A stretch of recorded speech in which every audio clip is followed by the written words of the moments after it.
नमस्कार दोस्तों, आज की सुबह की ताजा खबर जानने से पहले अगर चैनल में नए हैं तो चैनल को सब्सक्राइब करके बेल आइकन को प्रेस कर लीजिए। आज की पहली खबर बैंक जॉब्स 2025 ग्रेजुएट्स के लिए खुशखबरी। ग्रेजुएशन की डिग्री पूरी कर सरकारी नौकरी की तैयारी करने वाले या तलाश करने वाले अभ्यर्थियों के लिए खुशखबरी है। कैनरा बैंक ने ग्रेजुएट ऑपरेटिंग पदों पर वैकेंसी का नोटिफिकेशन जारी कर दिया है। इच्छुक कैंडिडेट 12 अक्टूबर तक बैंक के आधिकारिक वेबसाइट पर जाकर ऑनलाइन आवेदन कर सकते हैं। इस भर्ती प्रक्रिया के जरिए बैंक में ऑपरेटिंग्स के लिए कुल 3500 पदों पर भर्तियां की जारी की गई है। ये सभी पद विभिन्न राज्यों और केंद्र शासित प्रदेशों में भरे जाएंगे। कैंडिडेट निर्धारित लास्ट डेट या उससे पहले इन पदों के लिए आवेदन जमा कर सकते हैं। अप्लाई करने वाले अभ्यर्थियों के पास किसी भी मान्यता प्राप्त विश्वविद्यालय से किसी भी स्ट्रीम से ग्रेजुएशन की डिग्री होनी चाहिए। जारी आधिकारिक नोटिफिकेशन के अनुसार कैंडिडेट अपनी डिग्री 1 जनवरी 2022 से पहले और 1 सितंबर 2025 के बाद पूरी नहीं की होगी। अगली खबर केंद्रीय कर्मचारियों की जेब होगी भारी। दिवाली का त्योहार हमेशा खुशी और उत्साह का पैगाम लेकर आता है। इस बार ये तोहफा केंद्रीय कर्मचारियों के लिए और भी खास बनने वाला है, क्योंकि सरकार ने उनके लिए 2 बड़े आर्थिक फैसले लेने जाने रही है उनकी सैलरी में, जिससे जबरदस्त बढ़ोतरी का देखने को मिलेगा। पहला बड़ा तोहफा है कि 8वें वेतन आयोग का गठन और दूसरा महंगाई भत्ता में बढ़ोतरी। ये दोनों कदम सीधे कर्मचारियों की जेब को मोटा करेंगे और जीवन स्तर में सुधार लाएंगे। सरकार ने 16 जनवरी 2025 को घोषणा की थी कि 8वें वेतन आयोग का गठन होगा। सूत्रों की माने तो दिवाली से पहले ही इसके TOR यानी टर्म्स ऑफ रेफरेंस फाइनल हो जाएंगे और जल्द ही आयोग का गठन हो सकता है। इस आयोग में लगभग 6 सदस्य होंगे जो 15 से 18 महीने के भीतर अपनी रिपोर्ट सरकार को सौंपेंगे। दूसरा बड़ा तोहफा है कि महंगाई भत्ते में बढ़ोतरी का जुलाई से दिसंबर 2025 के लिए सरकार जल्द ही DA में वृद्धि की घोषणा करेगी। फिलहाल केंद्रीय कर्मचारियों को 55% DA मिलता है, जो जनवरी से अप्रैल 2025 के AICPI डेटा के आधार पर लगभग 58% तक पहुंचा चुका है। मतलब लगभग 3% की बढ़ोतरी तय है। अगली खबर, वाइफ के साथ करें निवेश, 10 साल में बनाए 42 लाख का फंड। अगर आप भी किसी ऐसी बचत योजना की तलाश में हैं जो पूरी तरह सुरक्षित हो और सरकार की गारंटी के साथ और नियमित निवेश पर अच्छा रिटर्न भी दे, तो पोस्ट ऑफिस की रिकरिंग डिपॉजिट यानी ARD स्कीम आपके लिए बेहतरीन विकल्प हो सकती है। सरकार समर्थित होने के कारण इस योजना में न केवल आपका पैसा सुरक्षित रहेगा, बल्कि इसमें मिलने वाला 6.7% सालाना ब्याज भी तयशुदा और गारंटेड होता है, जिससे हर तिमाही रिवाइज किया जाता है। आइए जानते हैं पोस्ट ऑफिस की RD स्कीम से जुड़े और कुछ बातें। शुरुआत में सिर्फ 100 प्रति माह से RD खाता की खोली जा सकती है, जबकि अधिकतम निवेश की कोई सीमा नहीं है। वर्तमान में इस स्कीम पर 6.7% वार्षिक ब्याज दर मिल रही है। स्कीम की मैच्योरिटी अवधि 5 साल है, जिससे आप चाहें तो और 5 साल बढ़ा सकते हैं। अगली खबर, EPF से निकाल सकेंगे सारा पैसा। केंद्र कर्मचारी भविष्य निधि संगठन यानी EPF मेंबर्स को बड़ी राहत देने का प्लान कर रहे हैं। मेंबर्स का जो पैसा EPF अकाउंट में जमा है, आने वाले दिनों में वो कभी भी किसी भी समय पूरा पैसा निकाल सकेंगे। संगठन के 2 अधिकारियों ने नाम न प्रकाशित करने की शर्त पर मीडिया रिपोर्ट में कहा कि EPF घर, विवाह और शिक्षा के लिए विड्रॉल लिमिट में ढीला दे सकता है। हालांकि सूत्रों का टाइमलाइन नहीं बताई, लेकिन उन्होंने कहा कि सरकार 1 साल के भीतर रिटायरमेंट सेविंग स्कीम में इन बदलावों को लागू करने पर विचार कर रही है। एक अधिकारिक ने नाम न छापने की शर्त पर मनी कंट्रोल को बताया कि हम मेंबर्स पर कोई भी प्रतिबंध नहीं लगाना चाहते। ये उनका पैसा है, उन्हें अपनी जरूरतों के अनुसार अपने फंड को मैनेज करने की पूरी आजादी होनी चाहिए। अगली खबर, शहर में अपना घर खरीदना अब नहीं होगा बजट के बाहर। सरकार की यह योजना कर सकती है मदद। अगर आप शहर में घर खरीदने का सपना देख रहे हैं, लेकिन प्रॉपर्टी के बढ़ती कीमतों से अक्सर इस सपने का बीच आ जाती है, तो आमदनी और खर्चे के बीच तालमेल बिठाना और फिर भी घर के लिए पर्याप्त बचत करना एक बड़ी चुनौती है। ऐसे में बहुत से लोग यह मान लेते हैं कि शहर में अपना घर खरीदना उनके बजट से बाहर है। प्रधानमंत्री आवास योजना भारत सरकार की एक योजना है, जिसका मुख्य उद्देश्य वर्ष साल 2022 तक सबके लिए आवास के लक्ष्य को प्राप्त करना था। हालांकि इस योजना को 31 दिसंबर 2025 तक के लिए बढ़ा दिया गया है। इस योजना का उद्देश्य शहरी और ग्रामीण क्षेत्रों में आर्थिक रूप में कमजोर वर्ग यानी EWS, कम आय वाले समूह और मध्यम आय वाले समूहों की किफायती और पक्के घर उपलब्ध करना है। अगली खबर, बीटेक वालों के लिए एयरपोर्ट पर सरकारी नौकरी पाने का मौका। एयरपोर्ट अधिकारी ऑफ इंडिया ने जूनियर एग्जीक्यूटिव के लिए कुल 976 पदों पर भर्ती का नोटिफिकेशन जारी किया है। यह अवसर उन युवाओं के लिए है जो इंजीनियरिंग और संबंधित क्षेत्रों में डिग्री रखने के बाद स्थिर और आकर्षक कैरियर की तलाश में है। आवेदन करने का अंतिम तिथि 27 सितंबर 2025 से। इच्छुक उम्मीदवार आधिकारिक वेबसाइट aai.aero पर जाकर ऑनलाइन आवेदन कर सकते हैं। सबसे पहले उम्मीदवार आधिकारिक वेबसाइट पर जाएं। होम पेज पर AI junior executive recruitment 2025 link पर क्लिक करें। नए यूजर यूजर को रजिस्टर नाउ पर जाकर अपनी जानकारी दर्ज करनी होती है। वहीं पंजीकरण के बाद लॉगिन करें और आवेदन फॉर्म भरे, आवश्यक डॉक्यूमेंट्स और पासपोर्ट साइज फोटो अपलोड करें, निर्धारित आवेदन शुल्क के ऑनलाइन भुगतान करें। आवेदन सबमिट करने के बाद उसकी प्रिंट आउट सुरक्षित से रखें। ऐसे आप एआई रिक्रूटमेंट 2025 के लिए अप्लाई कर सकते हैं। एआई जूनियर एग्जीक्यूटिव के पद पर आवेदन करने के लिए उम्मीदवारों के पास संबंधित क्षेत्र में बीटेक, बीई या बीआर की डिग्री होना आवश्यक है। हर पद के अनुसार अलग अलग श्रेणी की योग्यता निर्धारित की गई है। उम्मीदवारों को सुनिश्चित करना होगा कि वे पात्रता मानदंडों को पूरा करें। अगली खबर, यूपी में स्मार्ट प्रीपेड मीटर के 3.3 लाख उपभोक्ताओं कैसे करे भुगतान, नहीं मिल रहा है बिजली का बिल। उत्तर प्रदेश जिन उपभोक्ताओं को यह पुराने मीटर बदलकर स्मार्ट प्रीपेड मीटर लगाए हैं, उनमें से 3 लाख से ऊपर उपभोक्ताओं के बिल नहीं मिल रहे हैं। ऐसे ये उपभोक्ता भुगतान कैसे करे, इसको लेकर परेशान है। इन उपभोक्ताओं को यहाँ भले ही स्मार्ट प्रीपेड मीटर लग गए हैं, लेकिन वो पोस्टपेड मोड में ही काम कर रहे हैं। 15 सितंबर तक पूरे प्रदेश में 39 लाख उपभोक्ताओं का ये स्मार्ट प्रीपेड मीटर लग गए थे और मीटर डेटा मैनेजमेंट तक आंकड़ा केवल 36 लाख की पहुंचा है। स्मार्ट मीटर प्रीपेड लगने के बाद उपभोक्ताओं समय से बिल न मिलने की शिकायत काफी समय से कर रहे हैं। अब यह आंकड़ा 3 लाख के आसपास पहुंच गया है। उपभोक्ताओं की तकलीफ ये है कि जब एक साथ बिल मिलेगा तो उसका भुगतान करने में उन्हें दिक्कत आएगी। राज्य विद्युत उपभोक्ता परिषद ने भी उपभोक्ताओं की इस समस्या को जायज बताते हुए मीटर लगाने वाली कंपनी और उनकी निगरानी कर रही बिजली कंपनियों पर सवाल उठाए हैं।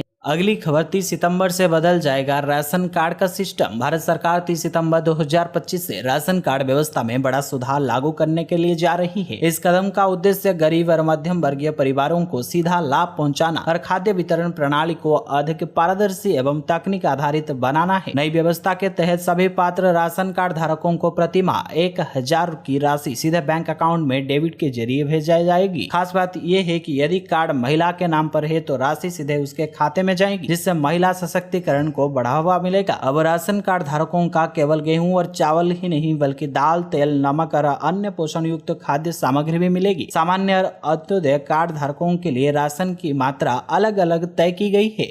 अगली खबर, रेलवे में 8,875 पदों पर भर्ती। एनटीपीसी ग्रेजुएट और यूजी का नोटिस जारी। रेलवे भर्ती बोर्ड यानी आरआरबी ने एनटीपीसी भर्ती 2025-26 के लिए शॉर्ट नोटिफिकेशन जारी किया है। इस बार भर्ती अभियान के तहत कुल स्नातक और यूजी के कुल 8,875 पदों पर नियुक्तियां की जाएगी। इस भर्ती में station master, goods guard, commercial clerk, account clerk, junior typist, train clerk, senior clerk, traffic assistant समेत कई पदों शामिल है। कुल पदों में 5,817 पद स्नातक उम्मीदवारों के लिए और 3,058 पद 12वीं पास अभ्यर्थियों के लिए आरक्षित है। आवेदन प्रक्रिया अक्टूबर से नवंबर 2025 के बीच शुरू होने की संभावना है। उम्मीदवार केवल क्षेत्रीय आरआरबी की आधिकारिक वेबसाइट पर जाकर ऑनलाइन आवेदन कर सकेंगे। अगली खबर, बीएसएनएल ने फिर उड़ाई प्राइवेट कंपनियों की नींद, लॉन्च किया 11 महीने वाला सस्ता प्लान। देश की सरकारी कंपनी बीएसएनएल ने एक बार फिर प्राइवेट कंपनियों की नींद उड़ाने के लिए धमाकेदार प्रीपेड प्लान लॉन्च किया है। कंपनी इस बार 11 महीने यानी 330 दिन की वैलिडिटी वाला प्लान लेकर आई है। इस साल इस प्लान पर यूजर्स की हर जरूरत को ध्यान में रखते हुए तैयार किया गया है। इसमें आपको सिर्फ डाटा ही नहीं बल्कि अनलिमिटेड कॉलिंग और कई और नए फायदे मिल रही है। बीएसएनएल का 1,999 रुपए वाला प्लान बीएसएनएल ने 22 सितंबर को ही सोशल मीडिया प्लेटफॉर्म एक्स पर अपने नए धमाकेदार प्लान की डिटेल शेयर की है। इस नए प्लान की कीमत 1,999 रुपए रखी गई है। इस प्लान में यूजर्स को हर दिन 1.5 GB हाई स्पीड डाटा मिलेगा, यानी डेली इंटरनेट चलाने के लिए अच्छा खासा डाटा इस्तेमाल करने के लिए मिल जाएगा। वहीं अगर आप ऐसे यूजर है जो ज्यादा डाटा इस्तेमाल करते हैं तो ये डाटा आपको थोड़ा कम लग सकता है, लेकिन इस प्लान में आपको अनलिमिटेड कॉलिंग का फायदा मिल रहा है। मतलब आप जितना चाहो उतना बात कर सकते हैं। इस प्लान में आपको 100 SMS भेजने की ऑप्शन भी मिलेगा। साथ ही अगर आप ये रिचार्ज 15 अक्टूबर से पहले कर लेते हैं तो बीएसएनएल की वेबसाइट या सेल्फ केयर ऐप से रिचार्ज करने पर आपको 2% का डिस्काउंट भी मिल सकता है। मतलब ये प्लान आपको और भी सस्ती कीमत पर मिल जाएगी। अगली खबर, पाकिस्तान के टुकड़े होंगे, हवाई हमले से भड़का ये नेता। शहबाज मुनीर को एक साथ दे डाली धमकी। पाकिस्तानी वायुसेना द्वारा अपनी ही जमीन पर हमला किए जाने के खबर पख्तूनख्वा में तनाव अपने चरम पर है। इसी बीच अफगानिस्तान के पूर्व उपराष्ट्रपति राष्ट्रपति और पाकिस्तान के कड़े आलोचक अमरुल्लाह सालेमाह ने इस घटना पर तीखी प्रतिक्रिया दी है। उन्होंने कहा कि आने वाले वक्त में पाकिस्तान के टुकड़े होंगे और इसकी शुरुआत हो चुकी है। पाकिस्तानी वायुसेना ने हाल ही में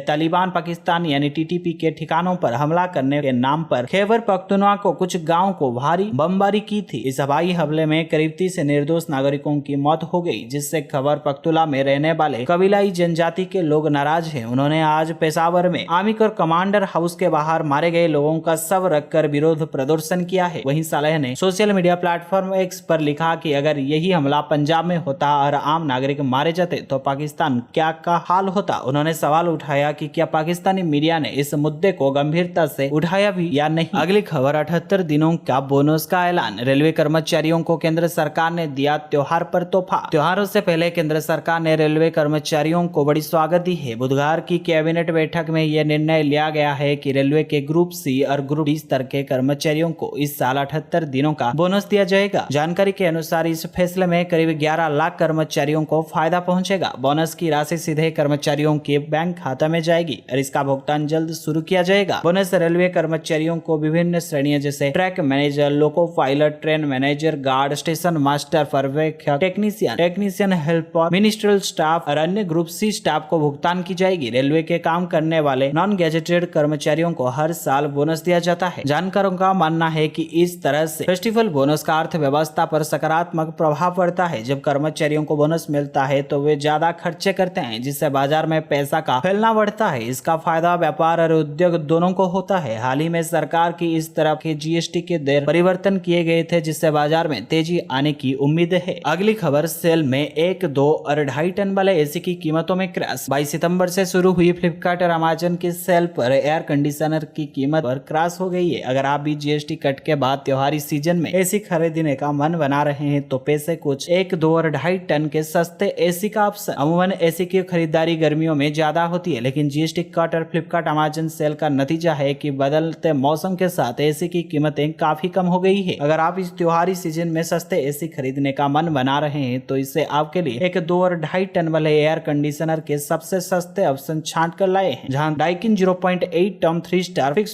स्प्लिट एसी। अगर आप अच्छे ब्रांड के 1 टन का एसी तलाश में हैं तो डाइकिन का 0.8 टन वाला एसी मॉडल को चेक कर सकते हैं। भले ही इसका क्षमता 1 टन के एसी से थोड़ी कम है, लेकिन डाइकिन की क्वालिटी और इसका मॉडल पर मिल रहे डिस्काउंट देखते हुए आप इसे खरीदने के बारे में सोच सकते हैं। दरअसल अमेजन पर यह एसी 24,390 रुपए का मिल रहा है और एसबीआई क्रेडिट कार्ड के साथ 4,000 रुपए तक का डिस्काउंट भी मिल रहा है। वहीं क्रोमा 7-in-1 कन्वर्टेबल 3 स्टार की एसी 25,990 रुपए को मिल रहा है, जहां लॉयड का 1 टन का 2 स्टार का एसी 22,720 रुपए। अगली खबर, अब होटल लिस्ट में नाम हटाना आसान नहीं है। चुनाव आयोग ने लॉन्च किया ई साइन सिस्टम। होटल लिस्ट से नाम काटने के उठाने को विवाद को सुलझाने के लिए चुनाव आयोग ने एक नई तकनीक का इस्तेमाल शुरू किया है। यह बदलाव राहुल गांधी द्वारा कर्नाटक के आनंद विधानसभा क्षेत्र में मतदानों को नाम बड़े पैमाने पर हटाने के लिए किए गए अनियमित आवेदन को खुलासा के बाद किया गया है। इस तकनीकी सुविधा से मतदाता पहचान के दुरुपयोग को रोका जा सकता है। अब ई साइन तकनीक के जरिए इस समस्या को निपटाया जाएगा। निर्वाचन आयोग ने अपने एसीनेट पोर्टल पर ऐप पर एक नया ई साइन फीचर पेश किया है। इस फीचर के तहत वोटर्स का रजिस्ट्रेशन नाम हटाने या सुधार करने के लिए आवेदन करते वक्त अपने आधार से जुड़े फोन नंबर का उपयोग करके अपनी पहचान सत्यापित करनी होगी। पहले आवेदक बिना किसी सत्यापन के फॉर्म जमा कर सकते थे, जिससे पहचान का दुरुपयोग का खतरा था। खबर, जीएसटी कटौती का नहीं मिल रहा है क्या फायदा, अब ऐसे करे तुरंत शिकायत। केंद्र सरकार ने उपभोक्ताओं को आश्वस्त किया है कि यदि वस्तुओं को और सेवाओं पर जीएसटी दर में कई कटौती का लाभ नहीं मिल रहा है तो वे इसकी शिकायत आसानी से दर्ज करवा सकते हैं। सरकार ने इसके लिए टोल फ्री नंबर 1915 और व्हाट्सएप नंबर 8800001915 जारी किया है। इसके अलावा शिकायतें इन ग्राम पोर्टल पर भी दर्ज किया जा सकता है। न्यूज एजेंसी भाषा के मुताबिक केंद्रीय अप्रत्यक्ष कर एवं सीमा शुल्क बोर्ड सीबीआईसी ने एक प्रेस विज्ञप्ति और अक्सर पूछे जाने वाले फैक्स में स्पष्ट किया है कि पीड़ित उपभोक्ताओं राष्ट्रीय उपभोक्ता हेल्पलाइन के संपर्क कर सकते हैं। इसके तहत उपभोक्ताओं को टोल फ्री नंबर 1915 पर कॉल कर सकते हैं। सरकार ने हाल ही में जीएसटी सिस्टम में बड़े सुधार करते हुए 4 स्लैब की जगह अब केवल 2 स्लैब 5% और 18% लागू किए हैं। इस बदलाव के बाद दैनिक उपयोग करीब 19% वस्तुओं पर टैक्स का बोझ घट गया है, जिससे कीमतों में कमी आई है। आज के लिए इतना ही, मिलते हैं कल सुबह फिर से नई ताजा खबर के साथ।